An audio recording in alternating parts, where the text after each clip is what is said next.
In this lecture, I'm going to talk with you about how to install brushes and pens. Now, it turns out that there's two methods to do so, depending on where you get your brushes and pens from. Now, you can either get them from friends, like pens and brushes as SUT files. .sut is the pen definition format of the file. Or you can buy them in packages. You can download them from the Clip Studio Paint site. And I'm going to show you that as the first option. Now, to get there, the easiest way is to search for Clip Studio, the app, and run it. Now, I rarely run Clip Studio, the app, but I'm going to use it now as the simplified method to do what you could do via the web, but here it's a lot easier. Besides, this application is thrown up anyway when you try to download resources or materials from the Clip Studio Paint site. So the materials we're after are brushes. Now, Clip Studio has been running a little slow for me today for some reason, and I'll cut out any dead areas where it's loading. Okay, and we're up. I'm having a bit of problems with Clip Studio today. It took me about 4 minutes for this home page to display. Now, once we're here, notice this, Clip Studio Assets, Find Brushes and More. Sounds like fun to me. So we click on that, and who knows how long this is going to take. I'll cut out the extra time. And here we are at the Assets page. Now, this is actually just a web page. I think it's called assets.clip-studio. I don't know. You can look it up, Clip Studio Assets, and you'll find the web page through Google. But I thought, since it's about to throw up Clip Studio anyway and start it, that I would do it from Clip Studio, but it's very slow today. It took me 2 minutes to get this screen. Now, what the assets do is they show you all of the assets that you can either buy or that are free. Now, what I like to do is come to the assets page and then click on View More. And what that'll do is it'll give you more options for searching. It'll give you the search option for one thing. And here I can say brush. There we go. And this is showing me all of the brushes. And notice they're free. This I really like about the brushes. Now, let's say that there's a brush we're interested in. How about this is a strange looking brush. It almost looks like embers blowing in the wind. So let's say I'm interested in that. I click on it, and it brings me to the page where I can download it. Now, unfortunately, this is Japanese, so I have to translate it to figure out what it's talking about. But I think blowing embers is a good name for it. And obviously, I'm going to rename it when I load it into Clip Studio. Or Clip Studio Paint. Now, let's click Download. Okay, and it's downloaded. Now, what we do is we shut down, or actually we can go to Manage Materials. And here, because I'm viewing all, you can see the embers that we just downloaded. Here's some other stuff that I downloaded. This is a neat, really wet, fat brush that I downloaded. And other things that I've downloaded off Clip Studio, various spatters and pencils and stuff like that. So I download these things and they become part of materials under Clip Studio. Now under Clip Studio and Clip Studio Paint. Now, unfortunately, this isn't a brush yet. So we have one more step. We come over to Clip Studio. By the way, if I come to Clip Studio and I click on the Materials tab over here on the far right, and I scroll down to Download, I can see my material here. Now, all I've got to do is drag it. There's two ways to install it. One is take it and drag it over here to the pens. And that installs it as a pen in this particular tab. Now remember, I can reconfigure everything. If I don't want this under pen, I want it under ember, I can drag it up here, right click on it, select options and say let's just go with ember. So glowing hot ember.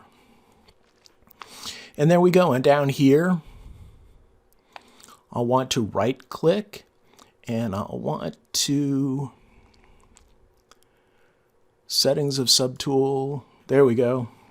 And here I'll want to say ember as well, because I don't speak Japanese. And there we go. Now we've got it in its own subfolder here. Now, if once again we want to put it at the end of pens, I just drag it to pens, and there it goes, and ember disappeared as a sub option. And I can now draw glowing embers. So that's the one way to download things. Once again, you kind of come over here to Udemy assets, and you click on whatever asset that you want, a brush, typically. We're not dealing with the other assets till the end of this section. Let's say this brush, and I can then go to it and I can say re-download, and it will appear over here in Clip Studio Paint as one of my assets. Here it is right here because I downloaded it already. And then to install it, I just drag it over here, and there's the new brush. Now, I can also select this and delete it. And the other way to install is to come up here and say, click on this little arrow with a stack of lines up near the subtool pen, and come down to Import Subtool. Oh, there we go. Import Subtool Material. And here it is in Material. And I just double click on it, and the subtool appears down here. So that's the first way to get tools in. I've shown it to you twice. The other is that as I was cruising around, I ended up getting an email from some place called Graphixly.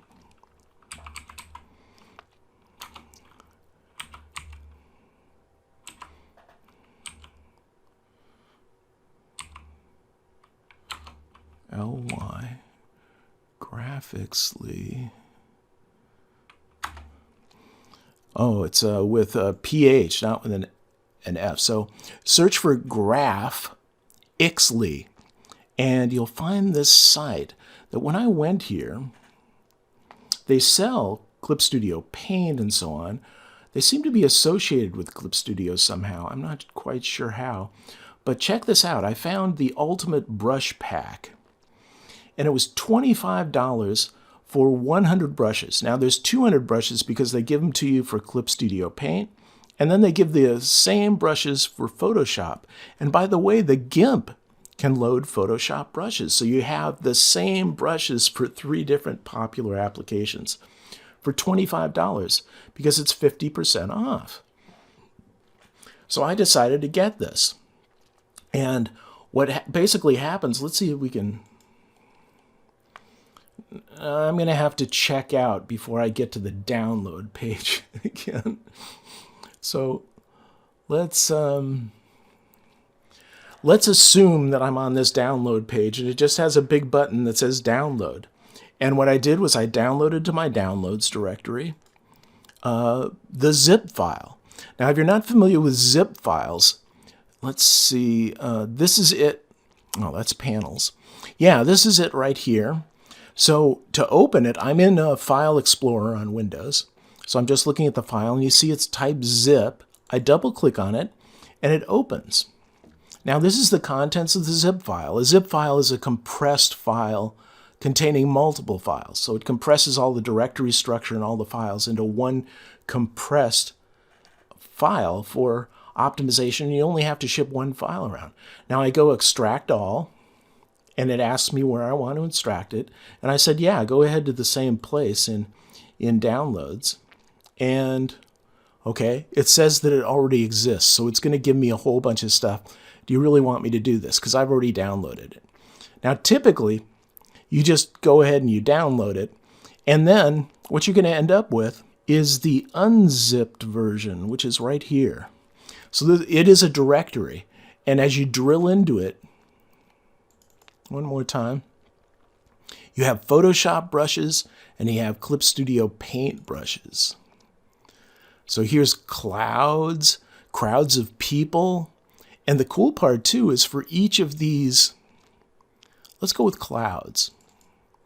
For each of these, it gives you a PNG file that you can open that shows you what the fonts look like. So this is a font for making clouds, and you just go bink, bink, bink, and suddenly you've got really realistic looking cloud cover.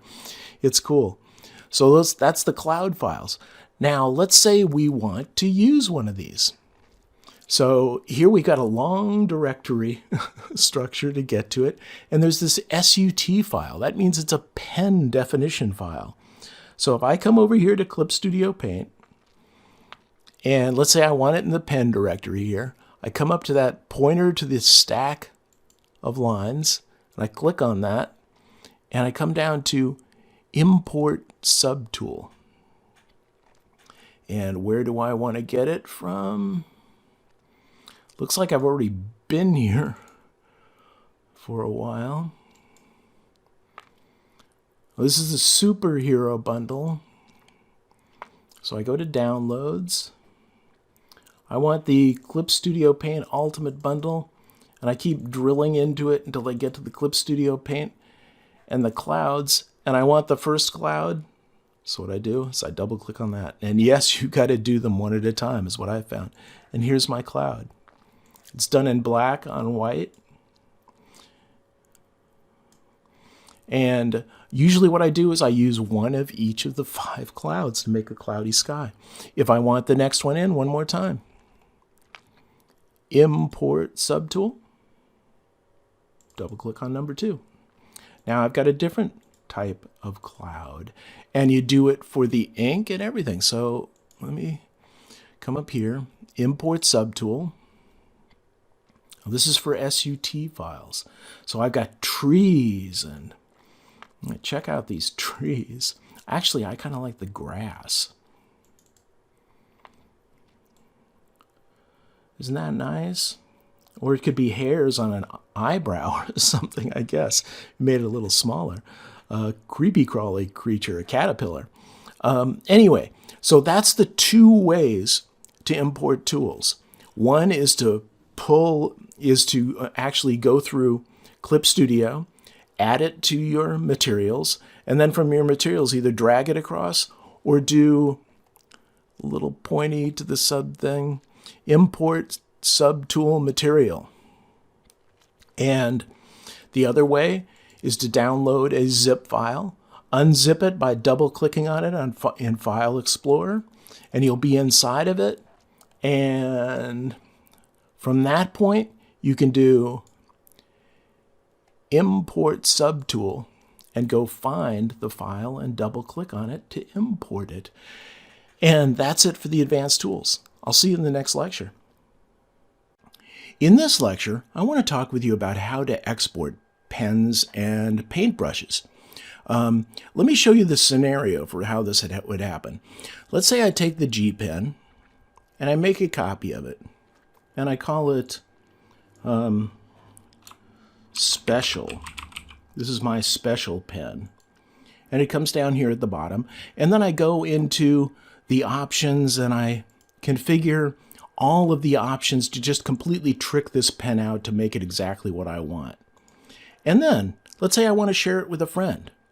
Well, all you've got to do is come up to the little arrow pointing to the stack of lines and say Export Subtool. And you can see it's calling it Special SUT. You pick some place to put it, like your downloads. And all you got to do is mail it to a friend. They end up doing a Import Subtool, go to Special, and they import it. And now I've got Special 2. It renamed it because I already have a Special, and they've got that pen. So the quick lecture, that's how you export and then re-import and share pens that you trick out with your friends. I'll see you in the next lecture.